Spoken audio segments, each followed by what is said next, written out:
Les citoyens ivoiriens sont toujours dans l'attente de la mise en place effective de l'agence foncière rurale. Ce dispositif mis en place par les autorités devrait assouplir les procédures d'immatriculation et de sécurisation du foncier rural. Mais si le projet semble être favorablement accueilli par les propriétaires et autres exploitants des surfaces cultivables, il souffre de vulgarisation. Une campagne de sensibilisation sur les dispositions de la loi 98-750 du 23 décembre 1998 relative au domaine foncier rural a été initiée. Ce qui était prévu à l'origine, c'est qu'il y ait des campagnes d'explication dans tous les départements de la Côte d'Ivoire, mais également des campagnes de sensibilisation dans toutes les sous-préfectures et dans tous les villages. Il sera bientôt question de délimiter les territoires villageois et de délivrer des certificats fonciers aux personnes conformément à l'arsenal législatif du pays. Le gouvernement ivoirien entend concentrer davantage d'efforts dans la résolution, mais mieux encore la prévention des problèmes liés au foncier dans les zones rurales. Selon les estimations, le domaine foncier rural de la Côte d'Ivoire représente environ 23 millions d'hectares de terres cultivables. Entre un village A qui appartient à une sous-préfecture et un village B qui appartient à une autre sous-préfecture,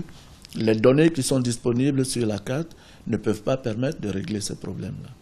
Donc c'est l'opération de délimitation des territoires des villages qui va permettre de connaître les vraies limites des villages, mais également les vraies limites des sous-préfectures, les vraies limites des départements, les vraies limites des régions. Les défis sont aujourd'hui multiples pour les autorités ivoiriennes. Elles comptent assurer la sécurité des surfaces destinées à l'agriculture en vue de réduire la pauvreté en milieu rural, d'améliorer la cohésion sociale en évitant tout type de conflits liés au foncier.